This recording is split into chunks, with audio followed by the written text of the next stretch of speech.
All right, let's talk about a piece of software that is so fundamental, so deeply woven into our technology, that you've probably used it a dozen times today and never even knew it. We're talking about the invisible architect of our digital world. So think about this for a second. You've got Linux, which pretty much runs the internet. You've got Android, probably on the phone in your pocket.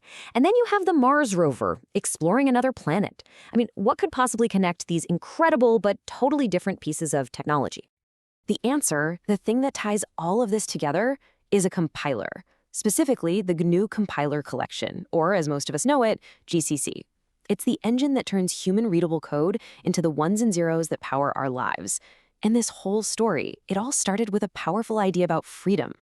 To really get why GCC is such a big deal, we have to go back in time, right to the beginning of the free software movement. See, there was this grand vision to build a completely free operating system, but a huge, critical piece of the puzzle was missing. Picture this. It's the early 1980s. Richard Stallman is laying the groundwork for his GNU operating system. He needs a compiler, a tool to translate code into something a computer can run. The problem? All the good compilers were proprietary. They were locked down. So what does he do? In a move that is just monumental, he decides to write one himself, from scratch.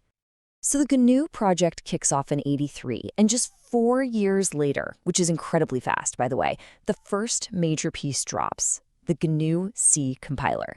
And this wasn't just another programming tool. No, this was about to become the absolute cornerstone of the entire free software world.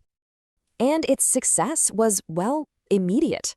You have to remember, at the time, companies like Sun Microsystems were charging an arm and a leg for their compilers. Then along comes GCC, powerful, reliable, and completely free. The development community just ate it up. It was a total game changer. But GCC's journey was really just getting started. It began its life as the GNU C compiler, but it wasn't going to stay that way for long. It was destined for much, much more. I mean, just look at this list. It's not just C anymore. You've got C++, Fortran, Ada, even modern languages like Go and Rust, and old-school workhorses like COBOL. It grew to support a huge variety of languages. And that is why the C in GCC eventually changed to mean collection, the GNU Compiler Collection. Now, with all this incredible growth and success, there were bound to be some, well, growing pains. And in the mid-90s, a major disagreement about how the project should be run led to a huge fork in the road. It really came down to two totally different philosophies, famously called the Cathedral and the Bazaar. The official GCC project, run by the Free Software Foundation, was the Cathedral, very careful, methodical, prioritizing stability above all else. But a lot of developers felt it was too slow. They wanted a Bazaar, a more chaotic, open, and fast-paced model. So in 1997, they forked the project and created something called eGCS to move things along faster. And you know what? The Bazaar won. The eGCS fork was so successful, so innovative, and moved so quickly that 2 years later, the Free Software Foundation officially adopted it as the new GCC. This was a huge moment that put the compiler on the fast track it's still on today. Okay, so with that history in mind, let's pop the hood and see how this modern, faster, more open version of GCC actually works. Its design is, frankly, brilliant. Think of its architecture like a 3-stage assembly line. First, you have the front ends. These are like expert translators that understand specific languages like C++ or Rust. At the very end of the line, you have the back ends, which are the master craftsmen that know how to generate code for specific computer chips, like the x86 in your laptop or the ARM chip in your phone. But the real magic, the secret sauce, is the middle end. It takes the code from any front end, converts it into a universal language called GIMPL, optimizes the heck out of it, and then hands it off to whichever backend needs it.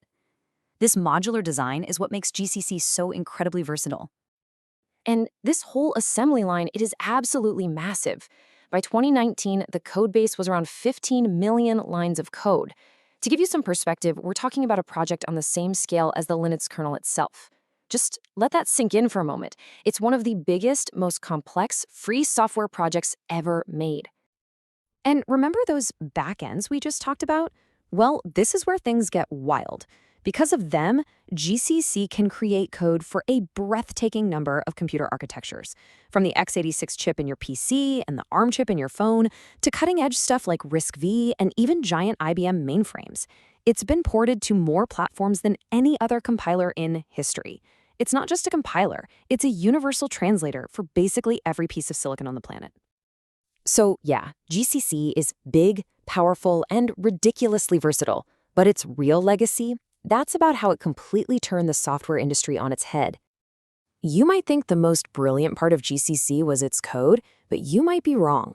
It could have been its license. A clever little clause called the runtime library exception basically said companies could use GCC to compile their own proprietary closed-source software without having to release their source code.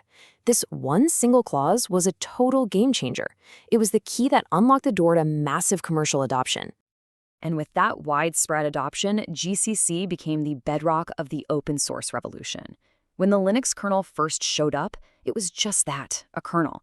It was the GNU toolchain with GCC right at its heart that provided all the other tools needed to build a complete operating system. Let's be crystal clear. Without GCC, there would be no GNU/Linux. Period. So what's the big takeaway here? GCC's legacy is so much more than code. It was the ultimate proof that a passionate global community of volunteers could come together and build a tool that didn't just compete with, but actually surpass the proprietary stuff from the world's biggest tech companies. It completely changed the rules of the game. And that leaves us with one final thought. What will be the next GCC?